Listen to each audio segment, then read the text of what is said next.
तो हेलो बच्चे लोग, क्या हाल चाल। तो बच्चे लोग, मैं उम्मीद करूंगा कि आप सब लोग बहुत ज्यादा बढ़िया होंगे। आप सबकी पढ़ाई लिखाई बहुत ज्यादा अच्छे तरीके से चल रही होगी और आप ये हमारे लेक्चर्स को एंजॉय कर रहे होंगे। मैं आपका स्वागत करता हूँ lecture number 12 of class 12 economics की फ्री क्लासेस में। और बच्चे लोग, मैं उम्मीद करूंगा कि आपने लास्ट 11 लेक्चर्स तक अपनी सारी क्लासेस को कंप्लीट करा है, सारे टॉपिक्स को रिवाइज करा है और आपने अपने नोट्स भी साथ के साथ प्रिपेयर करे हैं। अगर आपने अब तक लास्ट 11 लेक्चर्स तक क्लासेस को कंप्लीट नहीं करा है तो आप पहले जाके उन्हें कंप्लीट कीजिए। उनका लिंक आपको नीचे डिस्क्रिप्शन में मिल जाएगा एंड देन ये वाले लेक्चर को फिर कंटिन्यू कीजिएगा। मैं आपका स्वागत करता हूं हमारे चैनल इकोन स्पेयर में और ज्यादा टाइम वेस्ट नहीं करेंगे इंट्रोडक्शन पे, सीधा लेक्चर को स्टार्ट करते हैं। चलो, हम कर रहे थे क्लास 12 मैक्रो इकोनॉमिक्स की यूनिट नंबर 1, जिसमें हमने सबसे पहले some basic concepts of macro economics को पढ़ा एंड देन हमने नेशनल इनकम और उससे रिलेटेड जो भी छोटे मोटे कॉन्सेप्ट्स थे उनको पढ़ा एंड देन फिर हमने methods of calculating national income को कंप्लीट करा। और ये सब टॉपिक्स को कवर करने में हमें ऑलमोस्ट 11 लेक्चर लगे हैं एंड ये है 12 लेक्चर यूनिट नंबर 1 का जो लास्ट लेक्चर होने वाला है। आज हम इस यूनिट को कंप्लीट कर देंगे। दो छोटे मोटे टॉपिक बचे हैं, नॉमिनल जीडीपी, रियल जीडीपी। इनसे रिलेटेड जितनी भी चीजें आज हम उनको कंप्लीट करेंगे और ये वाली यूनिट को रैप अप करेंगे। ठीक है बच्चे लोग, आज जो हमारा सबसे पहला टॉपिक होने वाला है वो है nominal GDP and then real GDP. अब देखो, नॉमिनल जीडीपी रियल जीडीपी होता क्या है। सबसे पहले बात करते हैं जीडीपी क्या होता है। जीडीपी मतलब होता है gross domestic product. Gross domestic product क्या, कि हमारी कंट्री की जो डोमेस्टिक टेरिटरी है एक साल के अंदर अंदर, एक साल मतलब अकाउंटिंग ईयर या फिर फाइनेंशियल ईयर जो भी आप बोलना चाहो, इसके अंदर अंदर कि जो भी हमारे पास गुड्स एंड सर्विसेज प्रोड्यूस हुए हैं उनकी जो भी मार्केट वैल्यू होगी वो क्या होगा, हमारा जीडीपी कहलाएगा। फॉर एग्जाम्पल मान के चलते हैं, मैंने ना एक साल के अंदर अंदर कोई कंट्री है जहां पे हमने ये मार्कर प्रोड्यूस करे हैं। ठीक है, फॉर एग्जाम्पल ये मार्कर प्रोड्यूस करे हैं और ये जितने भी मार्कर हमने प्रोड्यूस करे हैं ना, उनकी market value for example 100 rupees है, तो हम क्या बोलेंगे, उस कंट्री की जीडीपी कितनी हो गई, 100। जितनी ज्यादा प्रोडक्शन करेंगे उतने ज्यादा गुड्स एंड सर्विसेज मार्केट में सेल हो सकते हैं, मतलब उनकी मार्केट वैल्यू उतनी ज्यादा होगी एंड देन जीडीपी भी उतनी ज्यादा होगी। और जिस भी कंट्री की जीडीपी जितनी ज्यादा होती है उतना ज्यादा उस कंट्री के लिए बेनिफिट होता है, बिकॉज गुड्स एंड सर्विसेज की प्रोडक्शन जितनी ज्यादा होगी, कंट्री के पास रिसोर्सेज उतने ज्यादा से ज्यादा होंगे और जितने ज्यादा रिसोर्सेज उतनी ज्यादा कंट्री की ग्रोथ होगी। इतना क्लियर हुआ सब बच्चों को। अब एक चीज देखो कि नॉमिनल जीडीपी, आपको जीडीपी का मीनिंग समझ आया। अब ना जो जीडीपी है उसको कैलकुलेट करने के लिए ना हमारे पास दो तरह के प्राइसेस आती है, क्योंकि देखो मार्केट वैल्यू है ना, मार्केट वैल्यू किसी ना किसी प्राइस पे कैलकुलेट होगी। अब प्राइस होगी दो तरह की, एक होगी करंट ईयर प्राइस और एक होगी बेस ईयर प्राइस। ठीक है, करंट ईयर क्या होती है, बेस ईयर क्या होती है, अभी बताएंगे। ठीक है, बात करेंगे इस पे। तो इन दो प्राइस के बेसिस पे ना हमारी दो अलग अलग जीडीपी निकलती है, एक निकलती है नॉमिनल, एक होती है रियल जीडीपी। अब अगर हम सबसे पहले बात करें नॉमिनल जीडीपी क्या होती है, देखो it refers to the market value. यानी कि ये क्या है, मार्केट वैल्यू है। किसकी market value, market value of final goods and services. जो भी हमारी कंट्री में फाइनल गुड्स एंड सर्विसेज क्या हुए हैं, produced in the domestic territory during the period of accounting year. यानी कि नॉमिनल जीडीपी क्या होती है, ये क्या होती है, मार्केट वैल्यू होती है उन सब फाइनल गुड्स एंड सर्विसेज की जो हमारी कंट्री में during the period of accounting year produce किए गए हैं। ठीक है बच्चा लोग, अब यहाँ पे ना नॉमिनल जीडीपी की जो डेफिनेशन है, अगर आप कंपेयर करोगे रियल जीडीपी की डेफिनेशन से, जो भी हम आगे पढ़ेंगे, बिल्कुल डिट्टो सेम है। बस फर्क क्या आता है कि जो मार्केट वैल्यू है ना, आपने उसे कैलकुलेट किस बेसिस पे करा है। हमेशा याद रखना, जो भी नॉमिनल जीडीपी होगी ना, इसके अंदर जो भी मार्केट वैल्यू कैलकुलेट होगी वो एस्टिमेट होगी यूजिंग करंट ईयर प्राइस, इसलिए मैंने इसको हाईलाइट करा है। जो अब देखो दोबारा पढ़ना, it refers to the market value of final goods and services, जो हमने क्या करी, estimated using current year price. और गुड्स एंड सर्विसेज क्या होना, produced in domestic territory during the period of accounting year. यानी कि नॉमिनल जीडीपी क्या होती है, it is the market value of all the final goods and services produced during the period of accounting year in our domestic territory, and the value is measured by current year price। यानी कि हम क्या करेंगे, nominal GDP में जितने भी goods and services होंगे उनकी जो भी प्राइस होगी, मार्केट वैल्यू, वो करंट ईयर प्राइस पे मेजर करी जाएगी। करंट ईयर प्राइस का मतलब क्या है कि जो करंट ईयर चल रहा है ना, इसमें जो भी गुड्स हैं उनकी क्या वैल्यू है। फॉर एग्जाम्पल ये मार्कर मैंने प्रोड्यूस करा है एंड ये मार्कर करंट ईयर 2025 में 20 रुपए का मार्केट में बिकता है, तो इसकी मार्केट वैल्यू कितनी हो गई, 20 रुपए। और करंट ईयर प्राइस कितनी हो गई, जो भी इस साल में बिक रहा है, यानी कि 20 रुपए इसकी करंट ईयर प्राइस हो गई। इतना क्लियर हुआ सब बच्चों को। ठीक है, अब याद रखना, जो नॉमिनल जीडीपी है ना, वो क्या होती है, it refers to GDP at current price. यानी कि इसे एक नाम से और बोला जाता है, जीडीपी एट करंट प्राइस। क्योंकि देखो यहाँ पे आप जो नॉमिनल जीडीपी है वो मार्केट, नॉमिनल जीडीपी में जो मार्केट वैल्यू निकालते हो वो करंट ईयर के बेस पे निकालते हो, तो इसलिए क्या बोला गया है, इसे एक नाम से और बोला जाता है, जीडीपी एट करंट प्राइस। इतना क्लियर हुआ सब बच्चों को। अब बात आती है कि जो नॉमिनल जीडीपी है उसको कैलकुलेट कैसे कराता है। कैलकुलेट करने का सिंपल फॉर्मूला क्या होता है, क्यू इंटू पी। क्यू मतलब क्या है, करंट ईयर क्वांटिटी, पी मतलब क्या है, करंट ईयर प्राइस, यानी कि कोई प्रोडक्ट है, मैंने उसकी करंट ईयर में कितनी क्वांटिटी प्रोड्यूस करी एंड वो प्रोडक्ट करंट ईयर मार्केट में कितने का बिक रहा है। अब फॉर एग्जांपल देखो, मैं यहाँ पे थोड़ा सा बना देता हूँ, नॉमिनल जीडीपी, मैं ना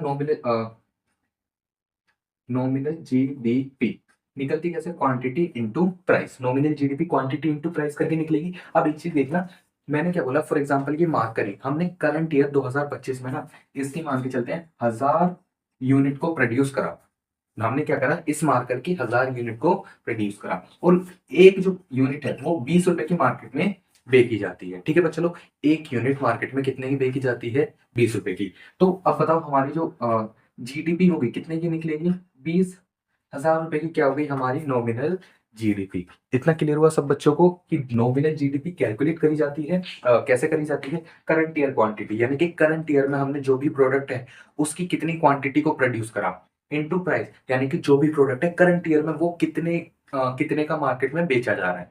इतना क्लियर हुआ, ठीक है चलो, ये होती है क्या, हमारी नॉमिनल जीडीपी। अब एक चीज देखना यहाँ पे, ये इंपॉर्टेंट है, nominal GDP can be increase with increase in price as well as quantity. क्या बोला गया कि जो नॉमिनल जीडीपी है, अगर आपको नॉमिनल जीडीपी को इंक्रीज करना है तो आप प्राइस और क्वांटिटी दोनों को इंक्रीज करके आप नॉमिनल जीडीपी को इंक्रीज कर सकते हो। देखो, अगर मुझे यहाँ पे जीडीपी को इंक्रीज करना है, ये 20,000 है, मुझे जीडीपी बढ़ानी है, अगर मैं यहाँ पे क्या करता हूँ ना, क्वांटिटी 1000 की जगह 2000 प्रोड्यूस कर देता हूँ, तो देखो प्राइस तो 20 ही रहेगी, क्वांटिटी जैसे ही इंक्रीज करूंगा तो यहाँ पे जीडीपी का नंबर बढ़ जाएगा, है ना, नॉमिनल जीडीपी इंक्रीज हो जाएगी।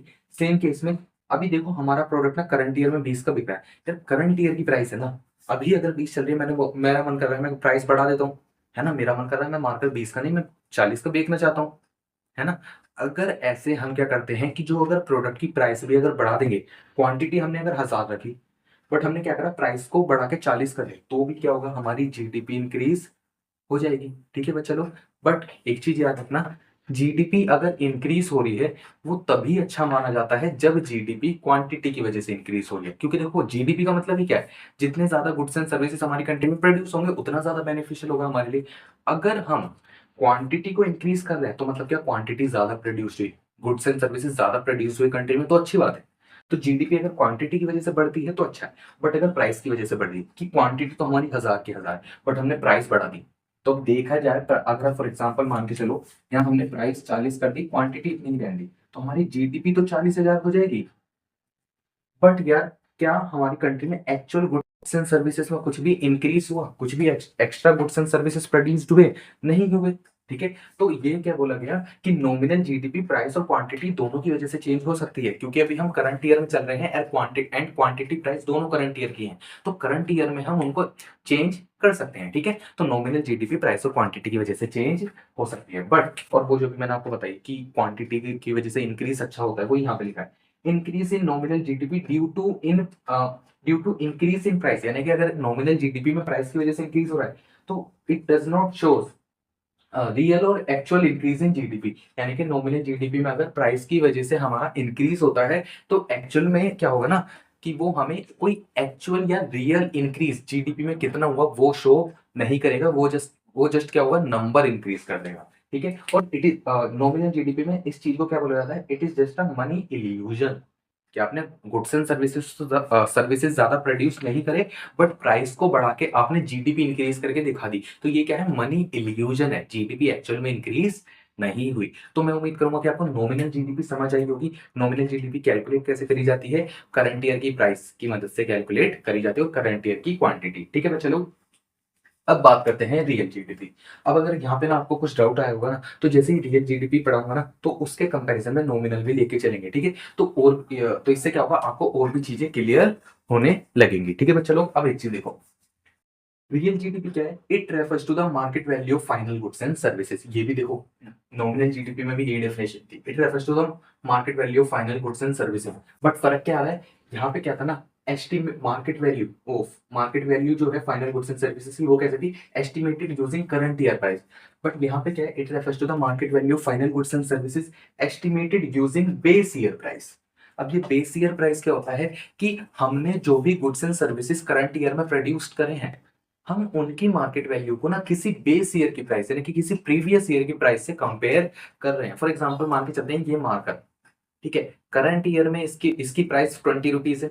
करंट ईयर में मैंने इसकी 1000 यूनिट प्रोड्यूस करी, ठीक है, बट मुझे इसकी अगर रियल जीडीपी जाननी है तो मैं क्या कर रहा हूँ, इसे फॉर एग्जांपल 2015 की प्राइस से कंपेयर कर रहा हूँ आज की यूनिट को, कि मैंने 2015 में फॉर एग्जांपल ये मार्केट 10 रुपए का बिकता था, ठीक है, और 10 रुपए की प्राइस पे आज हमने कितनी यूनिट बनाई, फॉर एग्जांपल 1000 यूनिट बनाई, और प्राइस हमने 2015 की ली, तो हमें क्या मिलेगी, रियल जीडीपी मिलेगी, जो कितनी होगी आपकी 10,000 होगी। इतना क्लियर हुआ। मतलब रियल जीडीपी में क्या होता है ना, आप क्वांटिटी करंट ईयर की लेते हो कि आपने करंट ईयर में कितना प्रोडक्शन करा, बट जो प्राइस होगा ना वो किसी बेस ईयर यानी कि प्रीवियस ईयर का कंसीडर करोगे। इतना क्लियर हुआ। अब देखो, it refers to the market value of final goods and services estimated using base year price produced in domestic territory during the period of accounting, यानी accounting year, यानी कि एक साल के अंदर अंदर, एक अकाउंटिंग ईयर के अंदर अंदर हमने जितने भी फाइनल गुड्स एंड सर्विसेज को प्रोड्यूस करा है, अगर हम उनके मार्केट वैल्यू को कंसीडर करते हैं जो कि बेस ईयर की प्राइस पे कैलकुलेट करी गई है, देन उसे हम क्या बोला जाए, क्या बोलेंगे, रियल जीडीपी बोलेंगे। इतना क्लियर हुआ कि रियल जीडीपी क्या होती है। और मैं उम्मीद करूंगा कि आपको ये कंपैरिजन समझ आ रहा होगा। यहाँ पे हम करंट ईयर प्राइस ले रहे थे नॉमिनल जीडीपी में, रियल में क्या ले रहे हैं हम, बेस ईयर प्राइस यानी कि प्रीवियस ईयर की प्राइस को। अब देखो, क्या कहते हैं रियल जीडीपी को, it refers to the GDP at constant price, यानी कि रियल जीडीपी को ना जीडीपी एट कांस्टेंट प्राइस भी बोला जाता है। जैसे हमने नॉमिनल जीडीपी को क्या बोले थे, जीडीपी एट करंट प्राइस, क्योंकि जो हमारी प्राइस थी वो करंट ईयर की थी। ऐसे ही हम रियल जीडीपी को क्या बोलेंगे, जीडीपी एट कांस्टेंट प्राइस। अब कांस्टेंट प्राइस मतलब क्यों, क्योंकि जो बेस प्राइस होती है ना, बेस ईयर की जो प्राइस होती है, हम उसको चेंज नहीं कर सकते। ठीक है बच्चे लोग, मैं दोबारा रिपीट करता हूँ, बेस ईयर की जो प्राइस है हम उसे चेंज नहीं कर सकते। अब बात आती है कि जो बेस ईयर प्राइस है हम उसे चेंज क्यों नहीं कर सकते। तो देखो, सिंपल सी बात है। फॉर एग्जाम्पल ये मार्कर, ठीक है, मैं करंट ईयर में इसको प्रोड्यूस कर रहा हूँ, ठीक है, मैं इसको 2015 की प्राइस के बेस पे कंपेयर कर रहा हूँ। अब यार एक चीज देखो ना, 2015 में अगर ये मार्केट 10 रुपए का बेचा जा रहा था, ठीक है, तो 2015 में ये मार्केट 10 रुपए की प्राइस पर बिक चुका है। अब मैं पास्ट में जाके बेस ईयर प्राइस यानी कि 2015 की प्राइस को चेंज नहीं कर सकता, बिकॉज वो पहले से 10 रुपए की प्राइस पे ये मार्केट बेचा जा चुका है मार्केट में। तो प्राइस तो 2015 में सेम रहने वाली है। अगर 2015 में जो 10 रुपए का प्राइस थी तो वो 10 रुपए ही रहने वाली है। अब मैं पास्ट में जाके ये थोड़ी बोलूंगा कि नहीं, ये मार्कर को 20 रुपए में बेचो, ऐसा तो पॉसिबल नहीं है। तो जो जिस प्राइस पे अगर कोई प्रोडक्ट पास्ट में बेचा जा चुका है, तो पास्ट की जो प्राइस है, प्रीवियस ईयर की जो प्राइस है, वो तो उस ईयर में फिक्स हो चुकी है, उसे हम चेंज नहीं कर सकते। इसलिए क्या होगा ना कि बेस ईयर की प्राइस को ही चेंज नहीं कर पाएंगे। और इसीलिए बोला गया कि रियल जीडीपी को क्या बोला जाता है, जीडीपी एट कांस्टेंट प्राइस। की ऑब्वियस बात है, जो प्राइस अगर चेंज नहीं हो रही वो कांस्टेंट होगी। ठीक है, आगे बढ़ते हैं। अच्छा, रियल जीडीपी भी कैसे निकलती है, जैसे नॉमिनल निकलती थी, क्वांटिटी इनटू प्राइस, बट यहाँ पे एक फर्क आ रहा है। जब आपने नॉमिनल जीडीपी निकाल लेते हैं ना, क्वांटिटी इनटू प्राइस नॉर्मल था, बट यहाँ पे देखना क्वांटिटी इनटू प्राइस, और प्राइस के ऊपर ना एक स्टार बना होता है।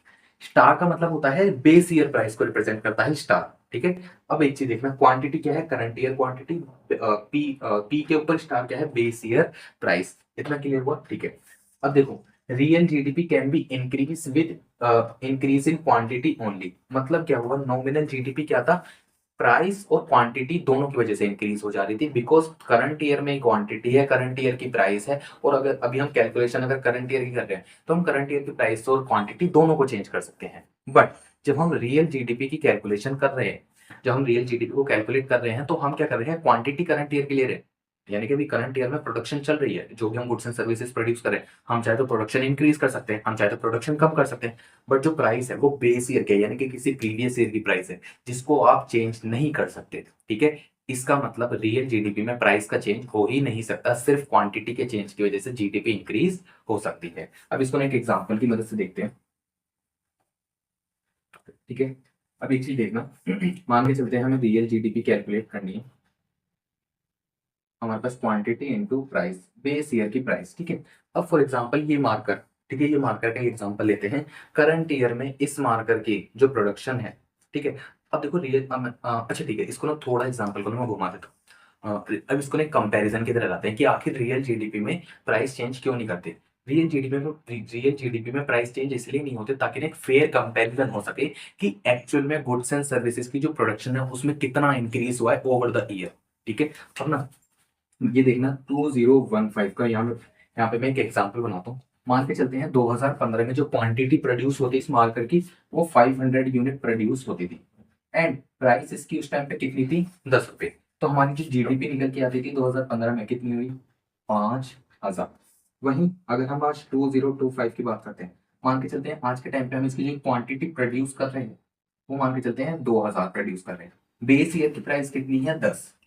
और हमारी जो, तो देखो प्राइस तो चेंज नहीं हो सकती थी but quantity over the year 10 साल में क्वांटिटी की जो प्रोडक्शन हो रही है वो तो इंक्रीज होगी ना। तो हमारी जीडीपी कितनी होगी, 20,000। अब यहाँ पे एक चीज क्या हुआ ना कि हमारा जो एक प्राइस है जिसके बेसिस पे हम सारी कैलकुलेशन कर रहे हैं कि हमारी मार्केट वैल्यू कितनी है वो सेम है। तो यहाँ से हमें देख के पता लग रहा है कि एक्चुअल में जो है ना क्वांटिटी में कितना प्रोडक्शन कितना इंक्रीज हुआ है, कि एक्चुअल में हमारी जीडीपी 10 साल में 4 गुना से बढ़ गई है। तो ये होता है कि हमें एक फेयर कंपैरिजन मिल जाए, इसलिए हम रियल जीडीपी में बेस ईयर प्राइस को कंसीडर करते हैं और वहां पे जो है बेस ईयर प्राइस चेंज नहीं हो सकती। तो मैं उम्मीद करूंगा कि आपको नॉमिनल जीडीपी रियल जीडीपी का टॉपिक समझ आया होगा। ठीक है, अब देखो real GDP can be increase with increase in quantity only, कि क्वांटिटी की वजह से बढ़ सकती है, बेस ईयर की वजह से नहीं इंक्रीज हो सकती। It shows the real increase in GDP, और ये हमें ना बताता है कि एक्चुअल में जीडीपी में कितना इंक्रीज हुआ है, क्योंकि देखो प्राइस तो सेम है तो क्वांटिटी में कितना इंक्रीज हुआ है, क्योंकि आपको पता है जीडीपी में, जीडीपी मतलब क्या, जितने ज्यादा क्वांटिटी प्रोड्यूस होगी गुड्स एंड सर्विसेज की उतना ज्यादा अच्छा होगा कंट्री के लिए। ठीक है, तो यहाँ पे देखो हमें एक रियल इंक्रीज दिखता है जीडीपी में। तो बच्चा लोग, मैं उम्मीद करूंगा कि आपको नॉमिनल जीडीपी और रियल जीडीपी का जो टॉपिक है वो अच्छे से समझ आ गया होगा। अब एग्जाम में क्या होगा ना, ये क्वांटिटी इनटू प्राइस के टाइप के क्वेश्चन नहीं आते, ये थ्योरी के लिए अच्छा है। ठीक है, बट जो कन्वर्जन जो फॉर्मूला टाइप क्वेश्चन आते हैं वो बहुत ज्यादा सिंपल होते हैं। ठीक है, और वो एक ही फॉर्मूला आपको याद रखना है, उसी के बेस पे आप सारे क्वेश्चन कर पाओगे, रियल जीडीपी के हो या नॉमिनल जीडीपी के हो। ठीक है, तो एक बार उन क्वेश्चन को करते हैं एंड देन एक छोटा सा टॉपिक और बचेगा, उसके बाद वेलफेयर ऑफ जीडीपी, उसको कंप्लीट करेंगे, 5-7 मिनट का टॉपिक होगा एंड देन ये क्लास को रैप अप करेंगे और यूनिट नंबर 1 को खत्म करेंगे। तो अब सीधे चलते हैं इनके क्वेश्चन की तरफ। बात करते हैं कि अगर हमें नॉमिनल जीडीपी गिवन है, अगर हम उसे रियल जीडीपी में कन्वर्ट करते हैं तो कैसे कर सकते हैं, या फिर रियल को अगर नॉमिनल में करना हो तो कैसे करेंगे। ठीक है, उसके लिए आपको बस ये एक फॉर्मूला याद रखना है, इसी एक फॉर्मूला की मदद से आप सब कर पाओगे। ठीक है, और एग्जाम में क्या होता है ना, इसके बिल्कुल डायरेक्ट क्वेश्चन आते हैं, आपको वैल्यू गिवन होगी, आपको बस इस फॉर्मूला में पुट करनी है और आंसर निकालना है। ठीक है, चलो अब देखो, अगर आपके पास नॉमिनल जीडीपी गिवन है और आपको रियल जीडीपी फाइंड करनी है तो रियल जीडीपी कैसे निकलेगी, नॉमिनल जीडीपी जो आपको क्वेश्चन में गिवन होगी डिवाइड बाय प्राइस इंडेक्स, या फिर इसे जीडीपी डिफ्लेटर भी बोला जाता है, ये भी आपको क्वेश्चन में गिवन होगा एंड देन इनटू में 100। अब बात करते हैं यहाँ पे जो प्राइस इंडेक्स आया जीडीपी या फिर जीडीपी डिफ्लेटर, ये क्या होता है। वैसे आपने प्राइस इंडेक्स 11th क्लास में पढ़ा होगा।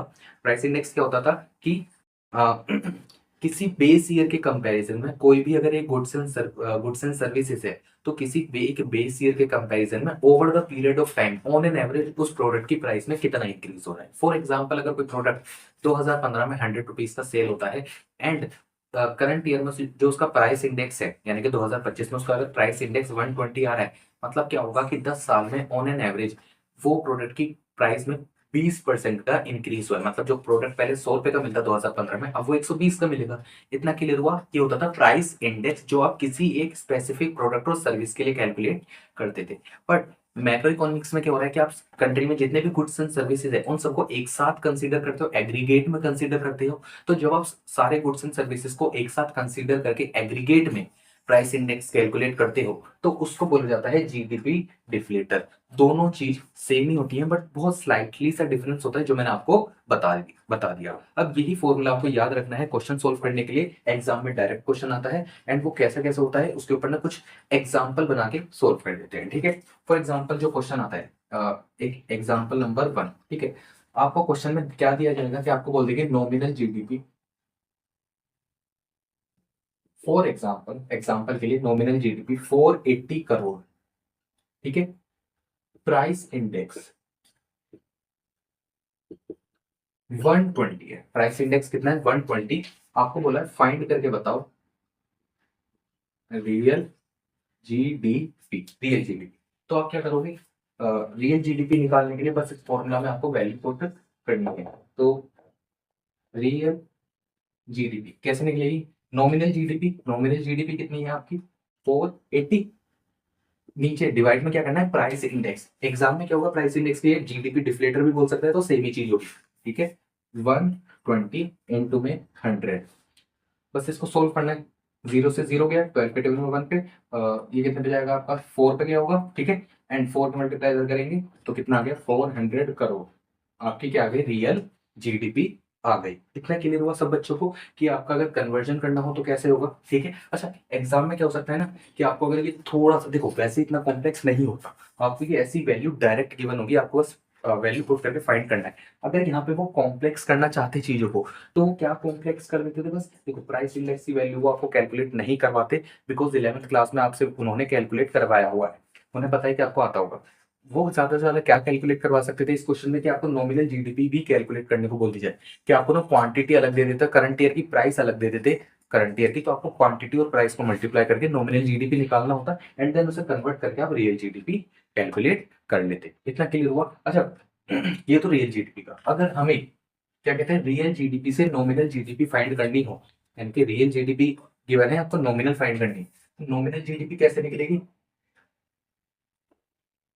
देखो नॉमिनल जीडीपी निकालने के लिए भी क्या करोगे आप इसी फॉर्मूला का यूज कर लोगे, बस क्या होगा कि प्राइस इंडेक्स इधर मल्टीप्लाई में जाएगा, 100 इधर डिवाइड में आएगा, तो यहाँ पे क्या होगा रियल जीडीपी इनटू में प्राइस इंडेक्स, या फिर जीडीपी डिफ्लेटर जिसे बोल सकते हैं, डिवाइड बाय 100। इतना क्लियर हुआ। यहाँ पे भी एक एग्जांपल बना लेते हैं कि हमारी अगर मान के चलते हैं रियल जीडीपी कितनी है 400 करोड़ एंड प्राइस इंडेक्स कितना है 120, तो हमें क्या फाइंड करनी है नॉमिनल जीडीपी, नॉमिनल जीडीपी हमें फाइंड करनी है। ठीक है, तो ये कैसे निकलेगी, नॉमिनल जीडीपी कैसे निकलेगी real GDP into price index, real GDP 400 price index 120 divide by 100। ठीक है, जीरो से जीरो, जीरो से जीरो, 120 मल्टीप्लाई अगर 4 से करोगे तो आपका आएगा 480 कर।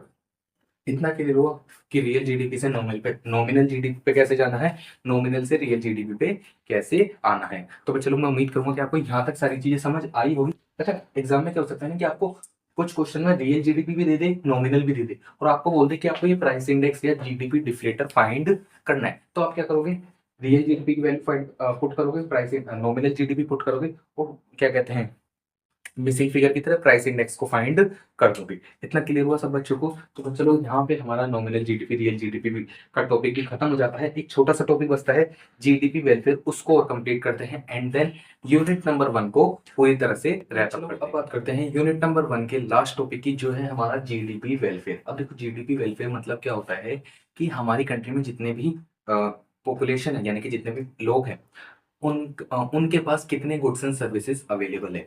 हम बोलेंगे अगर अगर हमारी कंट्री में जो भी लोग हैं उनके पास जितने भी ज्यादा गुड्स एंड सर्विसेज अवेलेबल होंगे, हम बोलेंगे हमारी कंट्री में जीडीपी वेलफेयर उतना ज्यादा हो रहा है। देखो देखो जीडीपी मतलब क्या है कि गुड्स एंड सर्विसेज की प्रोडक्शन होना है ना, और जितनी ज्यादा प्रोडक्शन होगी उतना ज्यादा बेटर होगा, और वो बेटर कब होगा जब हमारी कंट्री में जितने लोग हैं उनके पास वो डिस्ट्रीब्यूशन अच्छे से हो, है ना, तो इसे बोला जाएगा जीडीपी वेलफेयर। तो देखो जीडीपी वेलफेयर मतलब क्या होता है वेलफेयर ऑफ द पीपल, यानी कि जीडीपी वेलफेयर मतलब हम लोगों का भला करते हैं, welfare of people is measured, यानी कि इसको हम मेजर्ड किस टर्म में कहते हैं in terms of availability of goods and services, यानी कि हमारी कंट्री में जो भी लोग हैं उनके पास कितने ज्यादा गुड्स एंड सर्विसेज अवेलेबल हैं। जितनी ज्यादा जीडीपी उतने ज्यादा गुड्स एंड सर्विसेज, और उतने ही ज्यादा हम क्या करेंगे लोगों को भी गुड्स एंड सर्विसेज अवेलेबल कर पा पाएंगे, तो हमारा क्या होगा जीडीपी जीडीपी वेलफेयर ज्यादा से ज्यादा होगा। ठीक है, दूसरी चीज अब हम जीडीपी वेलफेयर के लिए ना हम बात कर रहे हैं जीडीपी की, जीडीपी भी कौन सी नॉमिनल या रियल, तो ये हमेशा याद रखना जीडीपी वेलफेयर में ना हम सिर्फ रियल जीडीपी को कंसीडर करते हैं।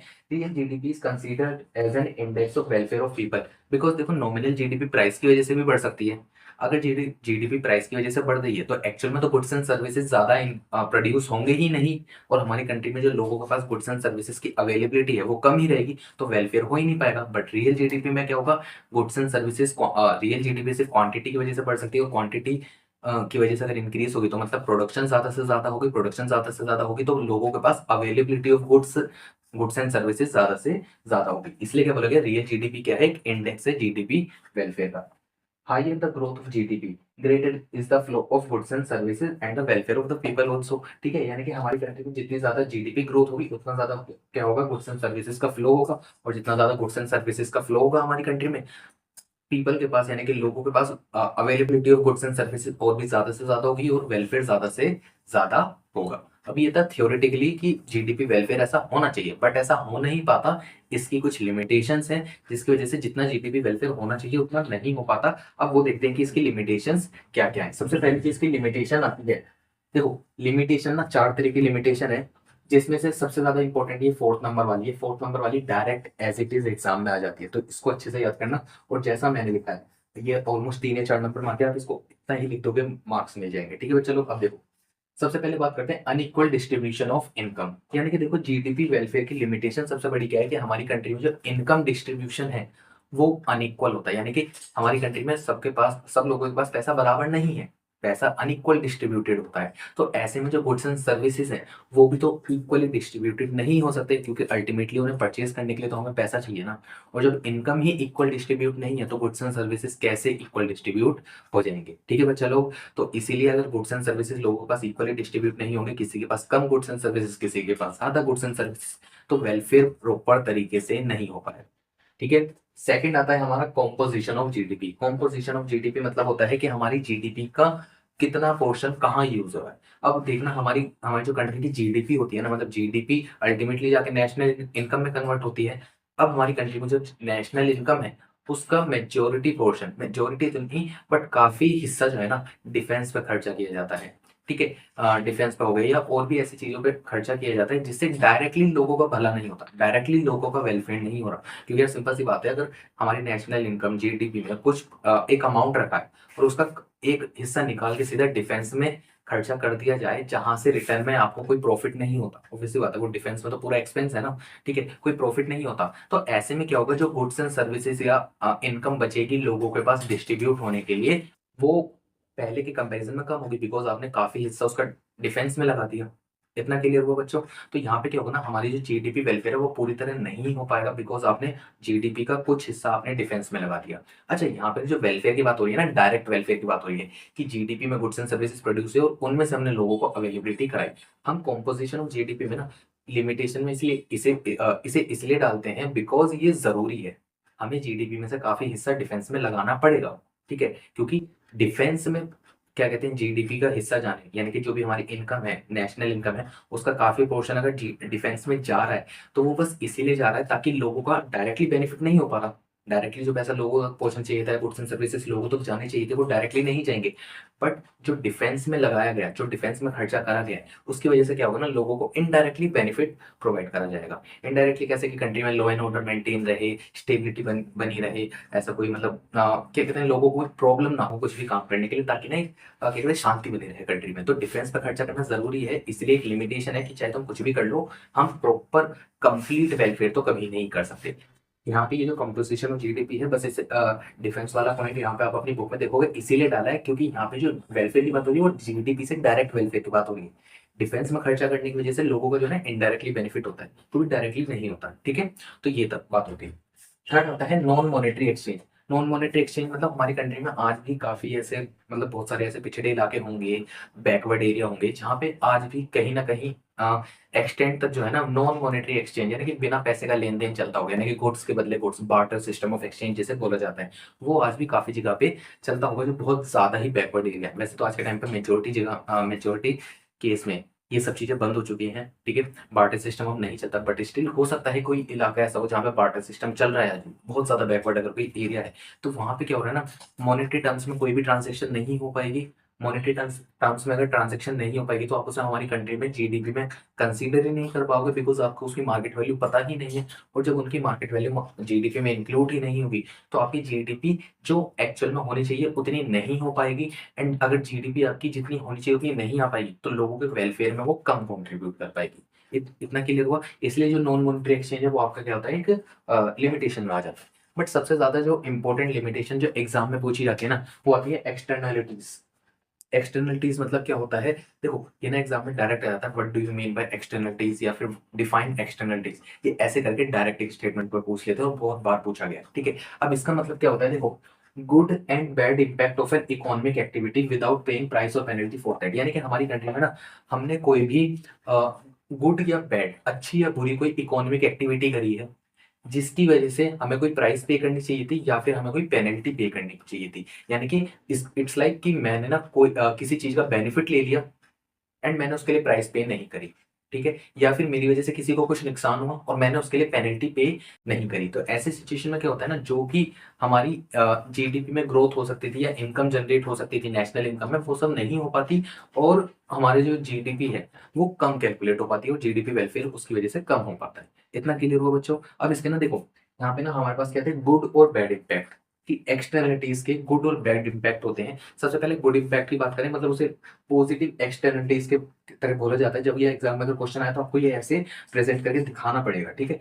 पॉजिटिव एक्सटर्नलिटीज में क्या होगा ना, आप ऐसा कोई डेफिनेशन नहीं लिखोगे, एक एग्जांपल बनाओगे। जैसे मैंने एक एग्जांपल बनाया, मिस्टर एक्स ने क्या करा ना, मेंटेन अ ब्यूटीफुल गार्डन, यानी कि मिस्टर एक्स है, उन्होंने एक बहुत मस्त सुंदर सा गार्डन मेंटेन करके रखा है। एंड मिस्टर वाई जो क्या है, नेबर ऑफ मिस्टर एक्स, यानी कि जो मिस्टर वाई है वो क्या है, नेबर है मिस्टर एक्स के, वो क्या करते हैं उसके मजे लेते हैं, इंजॉयज इट। यानी कि देखो, मिस्टर एक्स और मिस्टर वाई पड़ोसी हैं। मिस्टर एक्स ने क्या करा, खर्चा करा, गार्डन मेंटेन करा, है ना, और बहुत ज्यादा मतलब सुंदर सा गार्डन बनाया। मिस्टर वाई ने क्या करा, उसके मजे लिए, क्योंकि भाई पड़ोस में रहते थे, है ना। अब ऐसा थोड़ी होगा कि जो फूलों की खुशबू है वो मिस्टर वाई तक ना ही पहुंचे, है ना। तो पड़ोस में रहते, तो मिस्टर वाई ने भी उसको एंजॉय करना चालू करा। अब देखो, पैसा लगाया मिस्टर एक्स ने, एंजॉय दो लोग कर रहे हैं, मिस्टर एक्स और मिस्टर वाई। बट क्या मिस्टर वाई मिस्टर एक्स को इसके लिए कुछ पे करेंगे?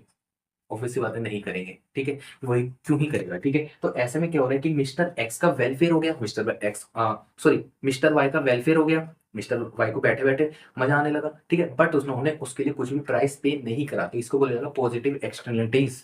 इतना क्लियर हुआ? ठीक है भाई, चलो अब देखो, ठीक है। पॉजिटिव एक्सटर्नलिटीज आपको समझ आए। एक होती है नेगेटिव एक्सटर्नलिटीज। नेगेटिव एक्सटर्नलिटीज में क्या आता है, smoke emitted by factories cause air pollution और industrial waste is driven into river. मतलब क्या हुआ कि देखो, जो हमारी फैक्ट्रीज होती हैं या इंडस्ट्रियल वेस्ट होता है, फैक्ट्री वगैरह से क्या होता है ना, स्मोक वगैरह निकाली जाती है जिसकी वजह से एयर पोल्यूशन होता है, और इंडस्ट्रियल वेस्ट वगैरह निकाला जाता है जिसकी वजह से वाटर पोल्यूशन वगैरह होता है। अब ये क्या कर रहा है, हमारे नेचर को हार्म पहुंचा रहा है ना। और नेचर को हार्म पहुंचा रहा है तो मतलब क्या होगा, अल्टीमेटली जाके वो जो कंट्री के लोग हैं उनको अफेक्ट करेगा, यानी कि उनके वेलफेयर पर अफेक्ट होगा, ठीक है। एंड इसके लिए जो भी ये फैक्ट्रीज वगैरह है, ऑब्वियसली बात है वो पेनल्टीज कोई पे नहीं करते, ठीक है, अनलेस एंड अदरवाइज कोई बहुत ही ज्यादा रेयर केस हो। बट नॉर्मल केस में क्या होगा, फैक्ट्रीज चलेंगी, उनमें से धुआं निकलेगा, एयर पोल्यूशन होगा, वाटर पोल्यूशन होगा, बट वो हमारे नेचर को जितना हार्म पहुंचा रहे हैं उसके लिए वो आगे कोई भी पेनल्टी पे नहीं कर रहे।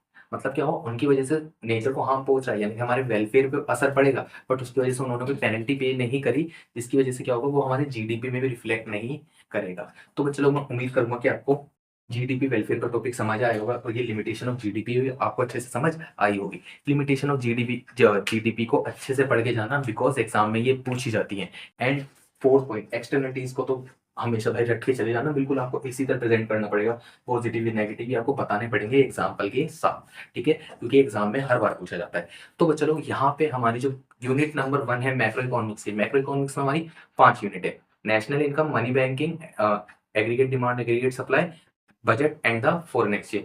इसमें से हमने जो यूनिट नंबर 1 है नेशनल इनकम वाली, वो हमने पूरी तरह कंप्लीट कर दी है। अगर आपकी बुक के अकॉर्डिंग जाया जाए तो बुक में आपके ऑलमोस्ट स्टार्टिंग के जो तीन या चार चैप्टर है, फर्स्ट, सेकंड, थर्ड, फोर्थ, ये 4 चैप्टर जो है ना यूनिट नंबर 1 कवर करती है। एंड अगर आपने यूनिट नंबर 1, ये जो हमारे 12 लेक्चर लगे हैं, आपने 12 लेक्चर में बेशक यूनिट नंबर 1 कवर करी है, बट बुक के अकॉर्डिंग आपने 4 lecture, oh sorry 4 chapter, chapter 1, 2, 3 and chapter number 4 cover कर लिया है। अब हम नेक्स्ट लेक्चर से क्या करेंगे, मनी एंड बैंकिंग, जो आपकी बुक के अकॉर्डिंग चैप्टर नंबर 5 एंड 6 है, यूनिट नंबर 2 उसको स्टार्ट करेंगे। यूनिट नंबर 2 कंप्लीट होते ही क्या होगा, आपकी बुक के जो चैप्टर नंबर 5 और 6 वो भी कंप्लीट हो जाएंगे। तो चलो, मैं उम्मीद करूंगा आपको यहाँ तक सारी चीजें अच्छी लगी होंगी, आपको यूनिट नंबर 1 पूरी अच्छे तरह से समझ आई होगी। अगर आपको कहीं भी डाउट आता है मुझे कमेंट सेक्शन में पूछ सकते हैं। और हाँ, आपने प्लीज फ्रेंड्स के साथ जरूर शेयर कीजिएगा अगर आपको लगता है ये बेनिफिट प्रोवाइड करा रही है। और अगर आपको लेक्चर्स पसंद आ रहे हैं, नहीं पसंद आ रहे हैं, या फिर अगर कोई फीडबैक है मेरे लिए,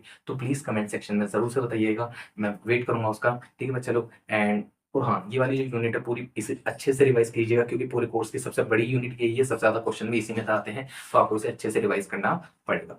मतलब मैं मिलूंगा आपको सीधा नेक्स्ट लेक्चर में, तब तक के लिए बाय बाय।